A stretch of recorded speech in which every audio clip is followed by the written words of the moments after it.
Good morning, everyone. I'm Anthony, and this is Hard Knock Talks with my three other hosts, Marco, Leon, and Chris. This is the second part of episode 8. In this part, we discuss more player performances, the future of the center lineup, and more. The second part is going to begin right now. Save that discussion later.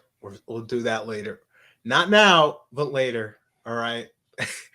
But I do want to talk about Shea a bit because I do think he's had some shooting struggles. Well, he's been struggling shooting the three ball the whole time so far. But I think he did have a career high in during one of his first Washington games, I believe. Let me check real quick. Yeah, he did. He did have a career high 17 points against the Washington Wizards. But other than that, it's been kind of bumpy for him so far in the NBA. It's only been 7 games, so for me, it's I'm not worried yet, like some people that I've seen so far. But for the most part, I think it's gonna take some time for him to really just find a shot. I think his finishing at the rim is the main thing. Want him to improve right now because there are some times where it just seems like some of his attempts are just weird. I can't really explain it, but it's just like some of these rim attempts are just off for some reason, and it's just I guess it's because of his added strength. I think it will just get better as time goes on, but we'll see. What's your thoughts, Leon? You hear me? Yeah, I can hear you. You're good. Yeah, I think it's basically that. He's just got to figure out this three ball. Everything else he's doing is pretty much all right. He missed two pretty easy lays, and most of it like he kind of it went kind of the backboard, rolled or rimmed out. You know, it's just he's probably pressing a little bit. Um, I think he's gonna be fine. I'm not worried. And it's one of those things where when it comes to this team, right, and in the NBA in general, as long as your defense is semi legit, you're going to find your way on the NBA floor, and that's going to keep him on the floor so that he can work through those offensive issues that he's having. I think the process is fine. He's not giving showing crazy, ridiculous tunnel vision, like missing wide open guys, not passing out of help situations. So I mean, like the process is fine. He just got to hit shots, right? It's not one of those Cam situations where he's like, it's three guys at the rim and I'm gonna go up anyways and not get the foul call, and I'm not playing with physicality, so I'm not gonna get the foul call. But he plays with a level of physicality on both sides of the floor that's really important when it comes to playing any position, but especially for wings um, and forward. So yeah, I mean, I understand the frustration because he's a number one pick, and the shooting numbers aren't great, and he's not. We're not always winning his minutes, and he's not having this huge effect on the team right now. But drafting the guy number one all overall, him being a 6'10" wing who can guard guards, as his defense is legit, 6 games into his career, it's fine by me. All right, and the shot looks fine. It's just not going in. Not super worried about it yet. What you think, Chris? I mean, yeah, I think it's way too early to throw out number one pick. He's 19 years old. No, I mean, look, defensively, I think he's giving you enough to stay on the floor. I think even if he wasn't the number one pick, I think he'd be getting minutes right now based just on his defensive effort alone. He's shown a lot of skill around the rim and finishing that I think wasn't really on film. Maybe I didn't do a deep enough look. You can let me know if I'm wrong, but like a lot of the up and unders, like he's shown a really I just don't want to say big bag, but yeah, he's got a pretty big bag, right? It's just the handle isn't that clean, but for someone his size, like that's understandable and it's something he'll be able to clean up, right? But the touch is there. I think, like Leon said, he's pressing, and that's something that can affect you from three. Is really something you need to be like relaxed on. And if he is aiming or pressing at all, like that's gonna affect him a little bit. But no, I think the big thing is the defense, which is what's gonna make him portable. And if he can defend, continue to make the reads he's been making, and just continue to get better. I think it's going to be a good pick. Got no huge issues about it. I said earlier, like, I mean, as people know, I was proponent for Alex Sarr, but when you bring in Dyson and then and after taking Zach, I really cleared up the vision for me, because Dyson is really that guy on ball that can run with all the guards, and then if you have Zach next to him who can give you some of that guard defense, but someone who's big enough to really defend wings. You saw him taking a shot at Brandon Ingram tonight, and he was there, right? That's a really crafty guy who is known to get buckets in this league. And I don't know that Zach was getting roasted too bad. I mean, he got a test the other night against DeMar, and that was a challenge he probably wouldn't have got if Dre was healthy. So it was nice to get a little bit of a trial by fire for him. So he's a guy who's competing defensively, and I think the offense will come. But yeah, the finishing is there. I think he's shown a really, really well-rounded game. And yeah, I understand the pick. That can be a really nice small forward for you, especially with the size alone and giving you that defense. 'Cause you don't need him to be your number 2 option, and I think he could become that maybe one day, like, or have that type of potential if the shot making does come around. But I think right now you have a guy that can play with Jalen, Dyson, and Trey, and I think he does the things that you want that 4th guy to do in that 4 man group, right? So yeah, he was a good step in the right direction in my opinion, and he's a good young player, and I think the team likes him, and I think they're all getting along, and I think that's important in the long run, right? The chemistry looks good, so. Um, yeah, I've said most of them Zach, so I don't think I need to stay on Zach too long. 7 games in, he's looking like a rookie. A lot of people are already trying to dismiss him, which I still find weird. 7 games in, of course, coming from a new league to a bigger league, it's going to take an adjustment period and whatever. The main thing about Zach is that people should be happy about is he's confident. He's not bad. He's not shying away from anything. He tries to goes up with a lot of authority when driving into the hole. When a 3-point shot isn't falling, he tries to score wherever else he can. Tries to take to the hole, mid range, wherever he can get it. He does the small things as well too. A lot of connective passes. He looks for his teammates. So I feel like the game side is already coming to him now. Once he just gets to that scoring, once he gets the scoring mentality up and his shot finally starts to fall, you'll see what you want to see. But from 7 games in, I've liked what I've seen from him, even on defense. He has a lot of on ball blocks, as a certain person would like to say. Defense has been fine, steals have been fine, and all this good stuff. I like what I'm seeing from Zach. Like I said, post All-Star break, that's going to be a whole new person. Y'all won't even recognize you won't even think that's the same Zach we saw earlier, like this month and all that. I do want to ask this. When do you think is going to be the point to where we start worrying about Zachary Risacher, if there ever is going to be that point? Like, if we drafted like Andre Robinson at number 1 or something, like when you guys think that would be that point? Yeah, my bad. I mean, people are already doing it, but I'm not really gonna go that far until this time next year, personally.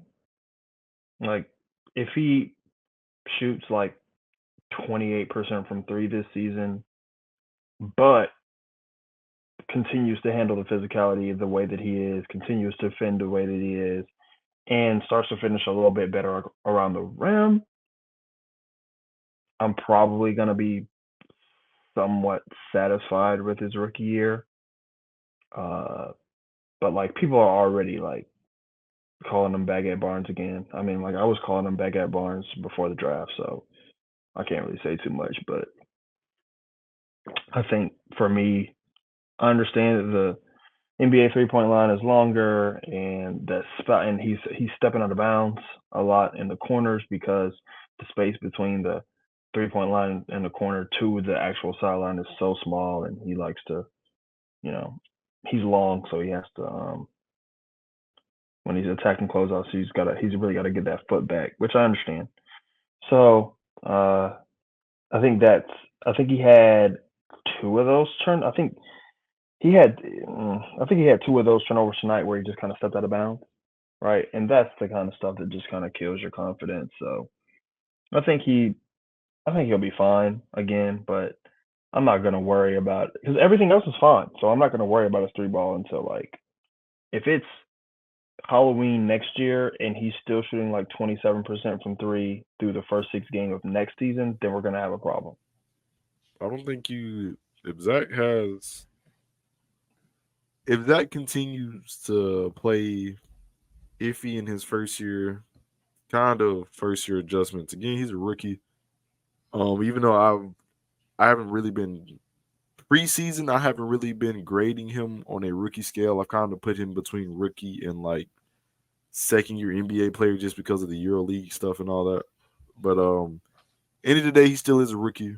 So I feel like going crazy about his first year is whatever. Now, if we're going into next year and let's say he has a AJ Griffin type fall off, or he's just some type of, or he's at the same pace he is now, then I'll be concerned because it's like, what are we developing? What are we doing in our development process with him that's not working, but worked with Keaton and V?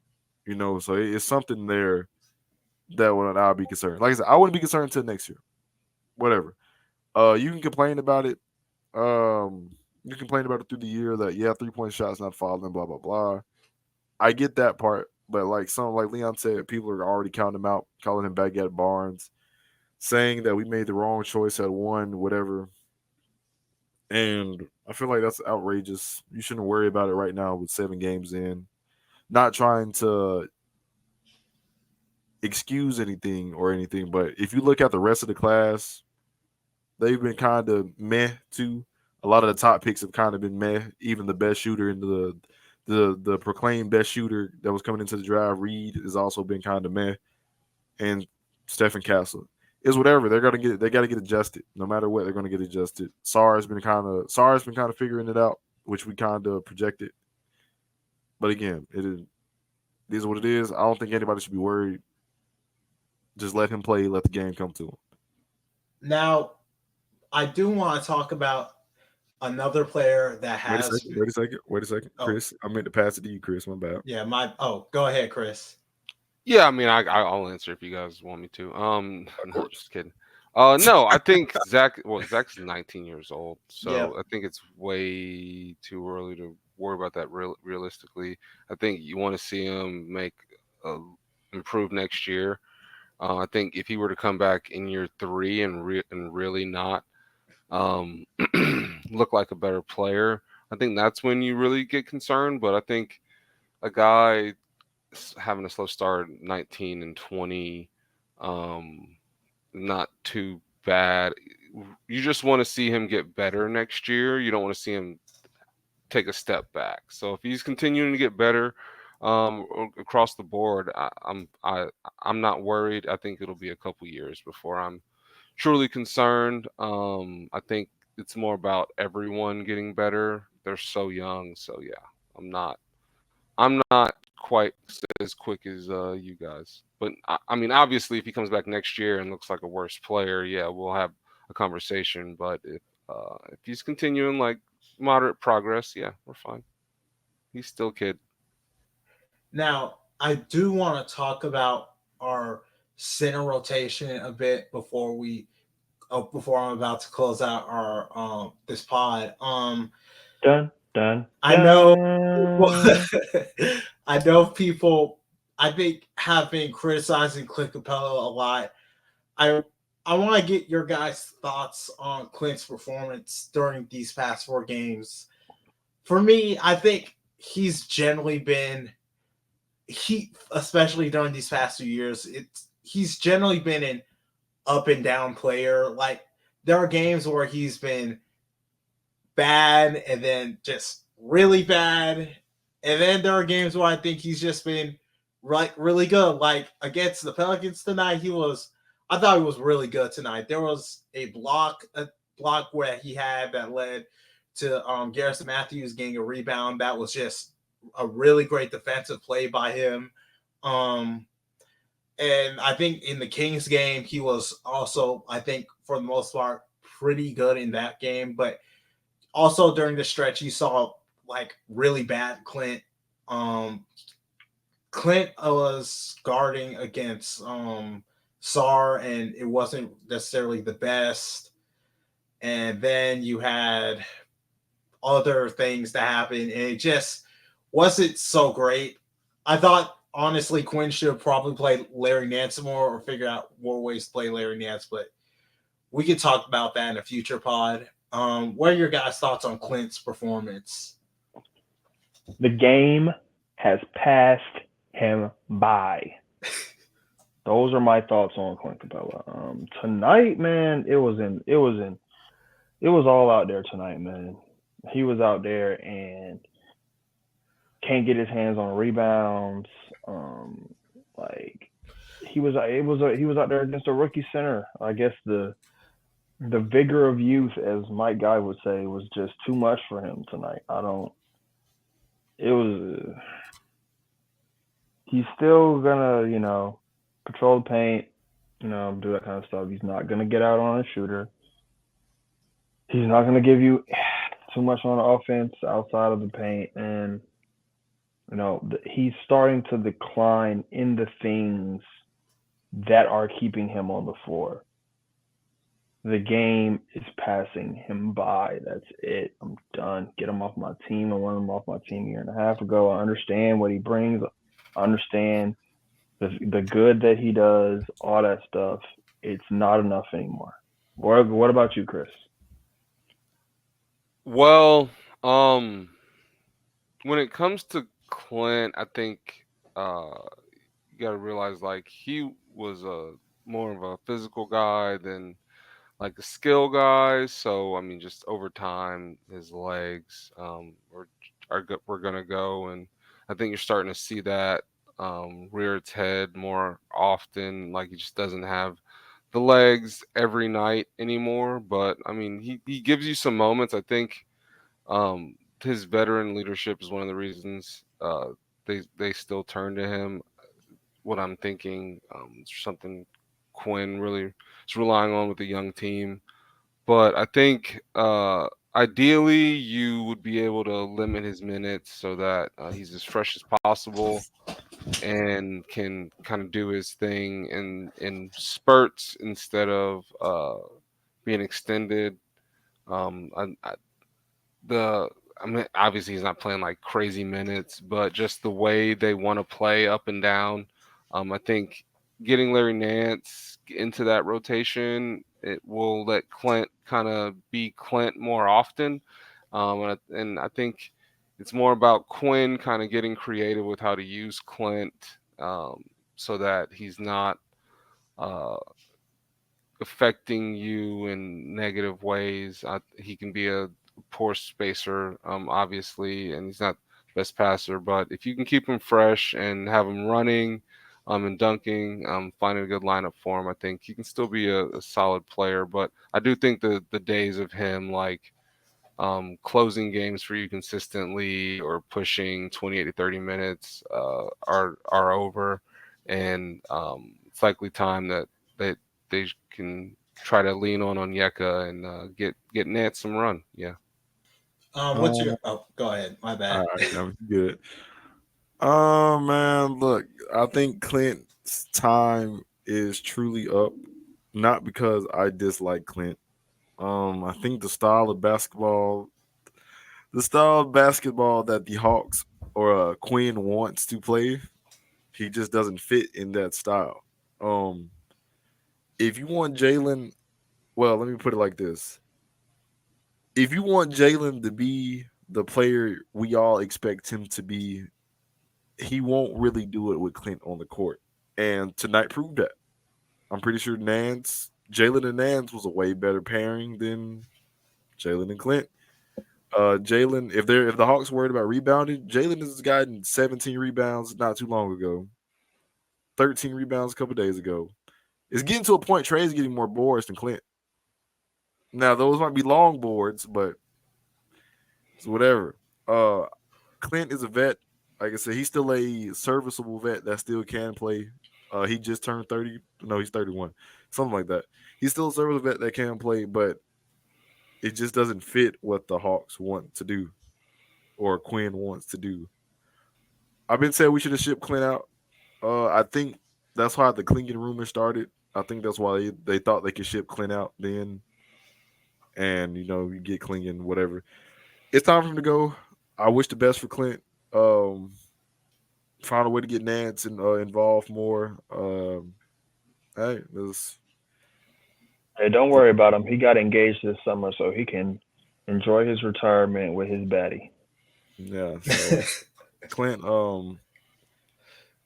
is whatever with him, man. Like I said, it's just whatever. But yeah, I mean, it's possible he's planning on being at home more. So, you know what I'm saying? Is hopefully because. I mean, it's not like he won't get a new contract. I believe he will, but not from us. But my take on the whole Clint thing is that I don't want Clint on this team. I understand why he's still on it, though. He still provides a solid enough defensive foundation that the other centers on this team can't provide right now. And honestly, if Onyeka still can't, rise that situation and be that defensive anchor that people think he could be, then you still have to have Clint on the team right now. Even though, like, the rebounding, like, the fact that he's, like, not getting as many reboundings, like, that's a bit concerning, but at the same time, like, I would rather have Jalen get those rebounds and stuff so he can just go and transition stuff. Like, I understand why Clint's still on this team. Like, it's going to be up and down. It's going to be his last year, and he's still, like, the veteran presence. So I think it's just a weirdly complicated thing. This is probably going to be his last year anyway, and the Hawks are going to be looking for a center soon. So that's basically just how it's going to end up being for the most part, unless they sign him for like a veteran deal or something, which, I mean, they could, but do you think they would honestly do that? I don't know with the Quinn system. Depends what's out there. Listen, man.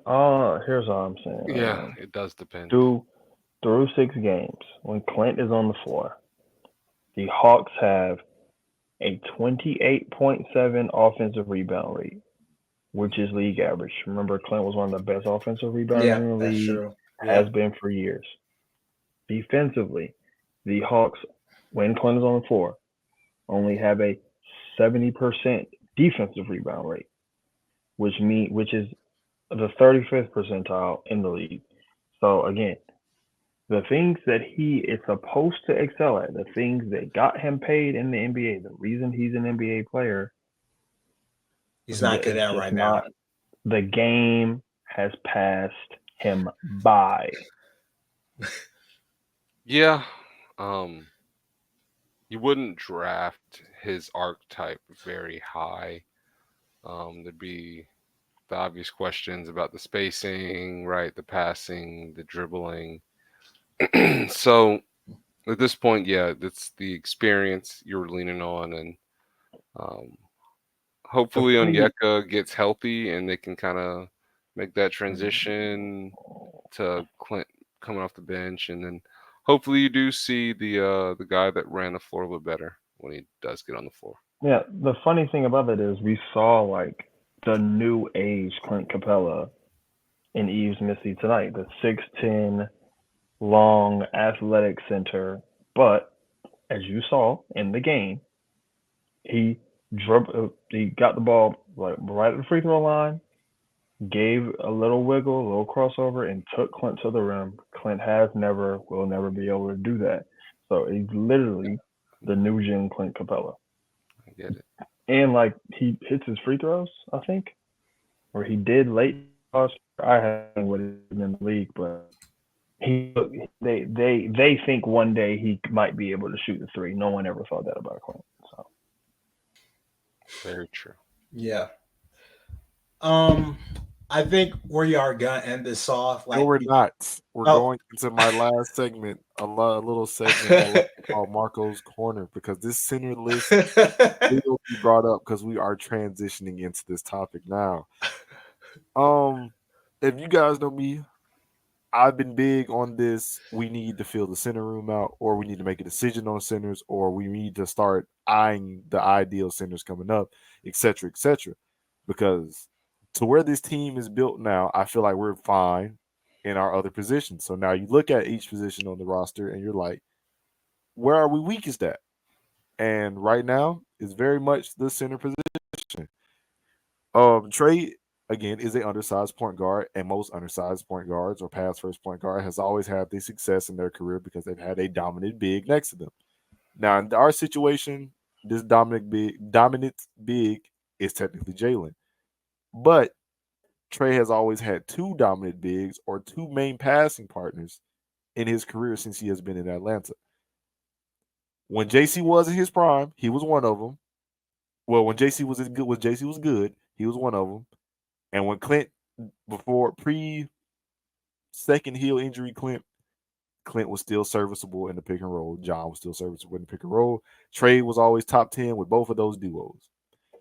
So now I come to say that I'm coming back to say that I still don't feel confident in Onyeka being the future starter. Onyeka has shown flashes. Onyeka has showed promise, but he has not showed me enough health-wise. Now, this is kind of weird because he just got this injury too. But what I'm saying is, if we're injury managing him the this same early, injury, man. It's the same injury. It's all the same damn toe. if we're injury managing him this early, it's kind of already a concern to me. Now we kind of know. I don't like bringing up the he can't take the job from Clint, even though it's an argument there. I don't like bringing it up because it's they both do shit that we need. But I think the Wizards game is when I started to bring this back up because it's clear that they both were getting bullied by Jonas. They were both getting bullied by Jonas. Back down, out rebounded. I know Jonas is a big body off rip, but it's like, and then you go to Sabonis. Sabonis is working Clint. He's working both of them. So I'm like, it's glaring. So now I've opened the floor up to you guys. What do you feel like the Hawks should do at the center position? Should we keep what we have and let Onyeka get that starting spot, or should we start exploring options, starting with you, Leon? Well, I already said when it comes to Mr. Capella that the game has passed him by. And Double O, look, man. Dang, that was going to be so rude. I'm not even going to say that. You're barely good enough when you're healthy. Now you're not. So I'm gonna need something new. Everybody that's good has got a 7-footer who can do stuff, man. Everybody that's good. The Celtics have even though they're great currently without their 7-footer who can do stuff, we know they're at their best when they had their 7-footer who can do stuff. The Cavs have 2 7-footers who can do stuff. The Knicks now have a 7-footer who can do stuff. That's what everybody thinks they're going to be. I think they're worse this year, but we'll hold that down. I assume you mean stuff that Clint can't do. What can Clint do? Chris, He what can Clint do? He's a strong, he's a strong screen setter, man.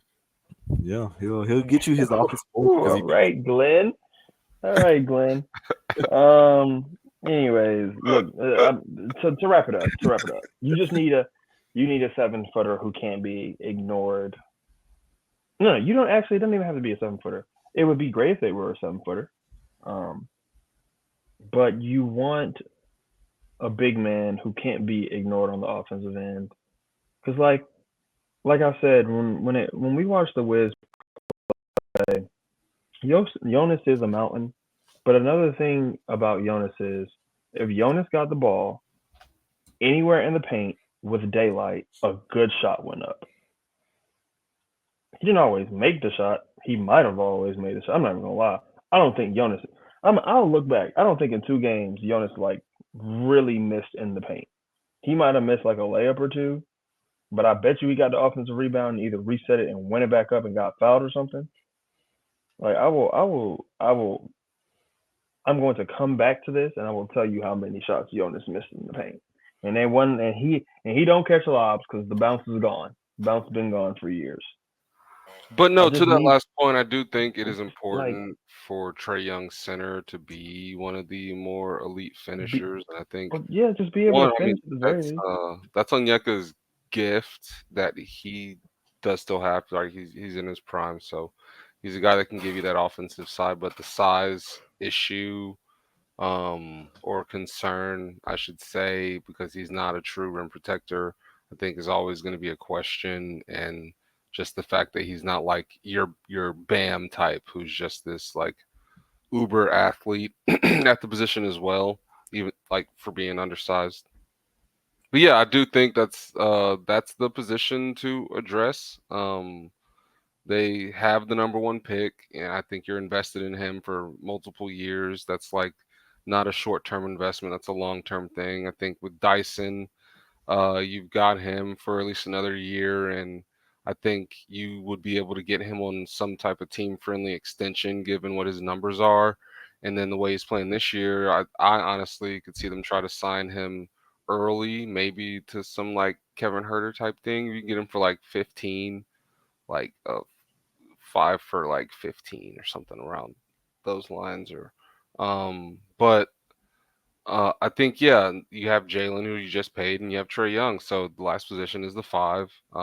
Ideally, you can get a dominant defender. I think more than offense for me, it's getting a guy who can really impact the game defensively at the 5 with Trae. And if you can get a guy who can really deter people from getting to the rim and kind of play off Dyson, maybe someone that's a bit more switchable, with size. That's one of the reasons I did like Alex Sarr's archetype, right? It's very hard to find bigs that have touch from the outside and can legitimately block shots, and really get after it on that end, right? And he can defend the perimeter. So I think that should be the position that they're looking at. Bam is the guy that I would love to get. The Heat are off to a good start, so we'll see how that goes for them. I think they're at a interesting point in their franchise where like Jimmy is expiring, so they're really going to have to make some tough decisions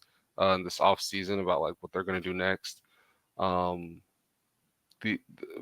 at this point, the Hawks just have to keep their eye on everyone and see who comes available when all is said and done, because it's almost impossible to know who really will be available next offseason. But if you're doing the math, you got Larry Nance expiring, you got Clint Capella expiring, so you have $30 million plus in centers expiring. And if you're trying to make a move to really make this team better in the offseason, I think that's the easiest one, to bring a starting level player in. And you're going to have $30 million coming off your books. And that's about the number that most of these guys are getting paid. So I'm not sure. We'll look up the free agents and see, maybe there's some sign and trade opportunities. Maybe you spin the block on Clax. Please. Yeah, we'll see. Hopefully, the Heat fall off and Bam ass Yeah, the out. Heat's next 4 games are Kings, Suns, Nuggets, and Timberwolves. So we'll see how they feel about everything on 11-11. Yeah. Ant, how do you feel in this situation, Ant? I feel like it is inevitable that they are probably gonna have to get a new starting center, since I don't think Onyeka is gonna be able to anchor the defense like they think they can. Um, Offensively, I think he obviously has not obviously, but I think he has a lot of potential. But with all the injuries that he's had like during the past few years, I don't know if he's ever going to be able to like reach that ceiling or what we can even hope for right now. For me, I think a trade candidate that I would choose. This is probably gonna be an unpopular one. It'll be Jaren Jackson Jr. because I feel like maybe the Grizzlies are probably I don't care about rebounding. I'm with you, Ant. like No rebounds, no rings. listen. The idea Overrated. is that we have Jalen. Risa Shea has shown some good instincts on rebounding. Dyson's a good You can rebounder. manufacture rebounds. Look, man, Like- what do the Warriors do? They had Wiggins go get 15 for him. It doesn't have to be your center, my man. Doesn't Yeah, have to be your that's center. true. Yep, exactly. And we have clamored for years that we need a stretch five, right? With Trae Young, right? Am I wrong? We want You are correct. You are yeah. correct. And, You are you know, correct. and people would want Karl Anthony Towns, so why not get? Boy, they're not the same player, obviously, but give me a stretch five that it was a defensive player of the year. I think it will help this team a lot, and I think Jalen, as he gets better, can hopefully do some of the dirty work that Jaren Jackson probably may not do sometimes at the five. So I think it could work really well. But that's just my opinion. All right, that's nice. That's nice. Well, I'm not. I will say real quickly that Jaren does finish off the 4 meta pretty much perfectly, right? It's a bunch of different types of forwards. You have your perimeter lock and Dyson. You have your shooter and Zach. You have your slasher, finisher, playmaker and Jalen. And then your rim protector hybrid 5 and Jaren. He doesn't have to be a dominant rebounder because you do have Jalen who kind of has a special rebounding ability. Zach's a plus rebounder. Dyson's a plus rebounder. I mean, Trey's even giving you some boards right now. That's true. And he's boxing out. So He I'm never just did saying, that before. So and if you're Yeah. playing really good defense, man, I mean, look, the best Hawks team in history couldn't rebound. They had Al Horford and Paul Millsap, but they locked up, man. They scored. And there's no LeBron James in the East anymore, so it could actually work. yep. Yeah, I'm not necessarily opposed to Jaren. He wasn't. It's just first to- Jared Jackson has some really glaring flaws that you can't ignore with him.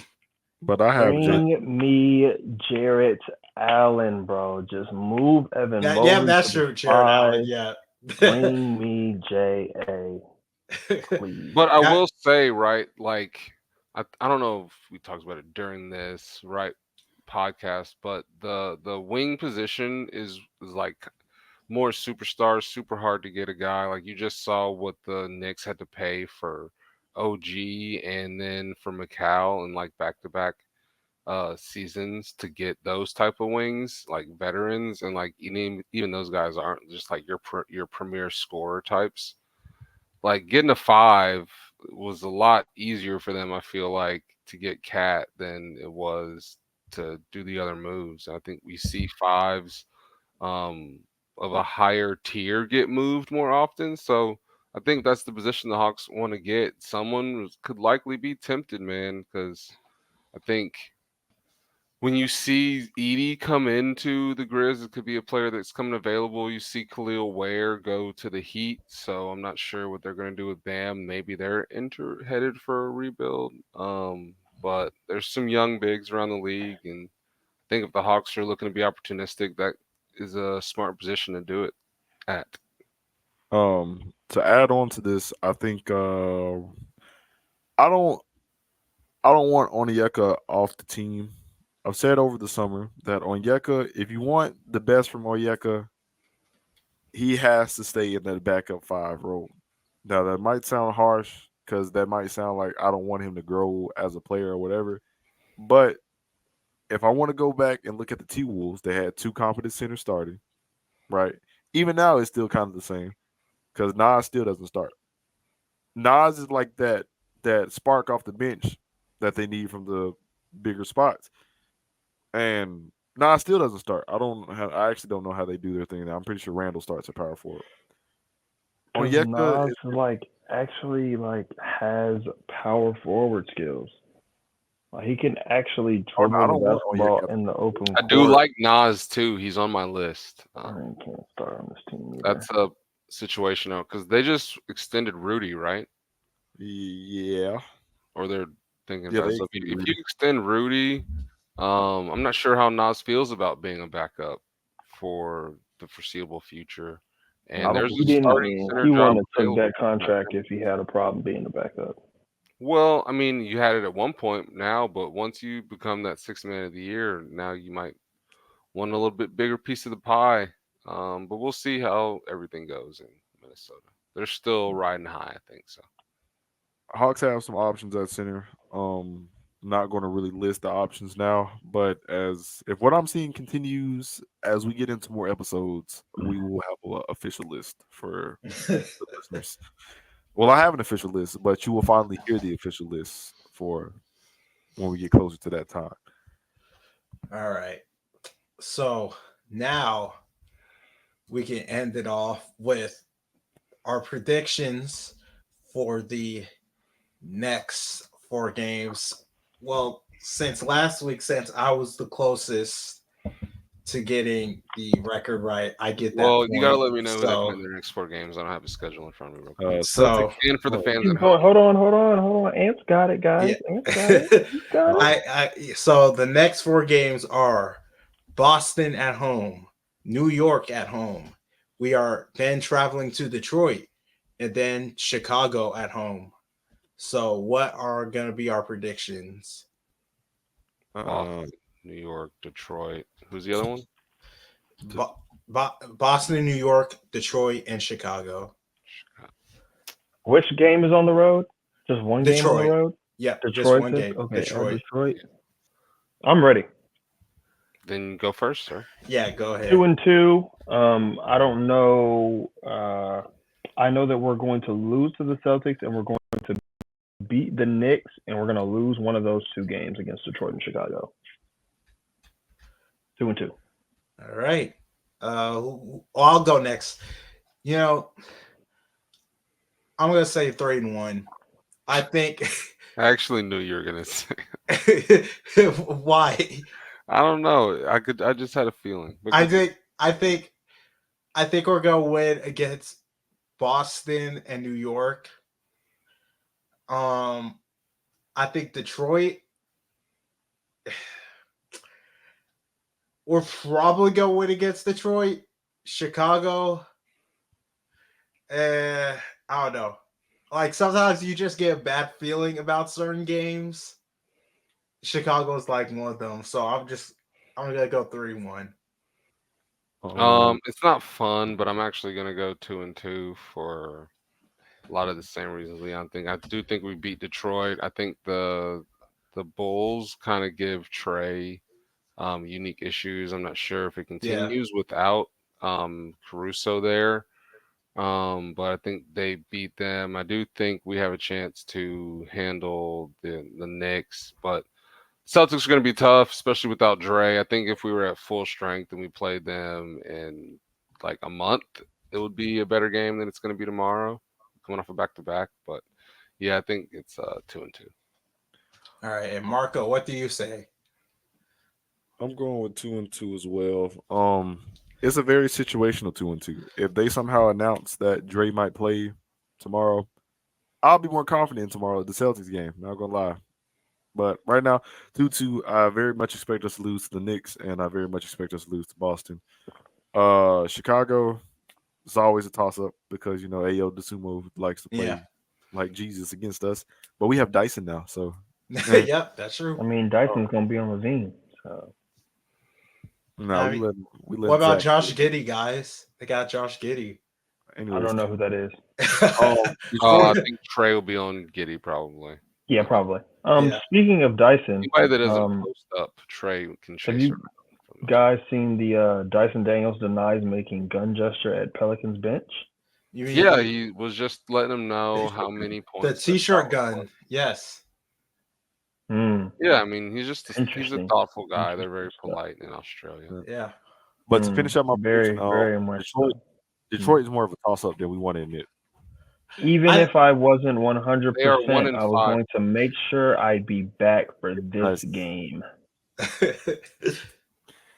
I don't know. Like I said, I expect we might get Dre back this week. If you know, we the probably post- will. The Hopefully, post he did on his story, he said he's Yeah, back. he'll play one of these games, maybe two. Sit rest. You know how that goes. Hey, if he wants to play a Yeah, game, whatever. play tomorrow, please. Don't waste it I'm on not sure if I want tomorrow. it to be tomorrow. I Yeah, just- like come back and play the middle two games.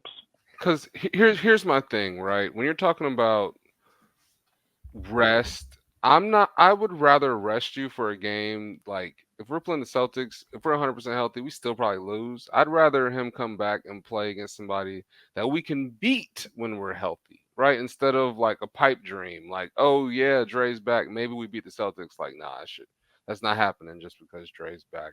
But Dre back against like the Pistons, yeah, we're gonna destroy them.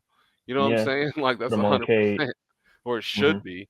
So yeah, that's just how I look at it, right? If you're trying to maximize wins when you're looking at Goodness, resting guys at the same time, it's complicated. I mean, there's two strategies, right? You can Mm.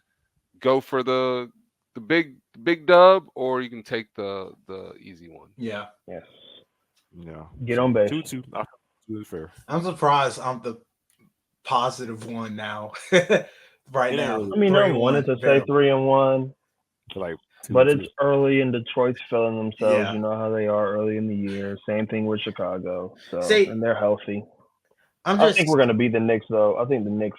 I think we give the Knicks interesting issues yeah, because they start Cat at center. They're actually not that pretty. I mean, good. we're bigger than them right now yeah, we are.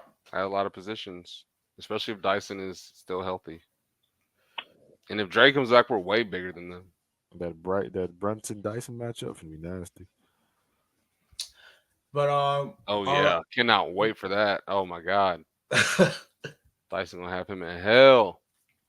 But all right, guys, thank y'all for listening to this edition of Hard Knock Wow. Hawks. Oh, We will see you all next week. Aw. Have a good day. Oh, night. Oh, oh. is that a French word? Yes, it's Zachary Reese saying caw caw.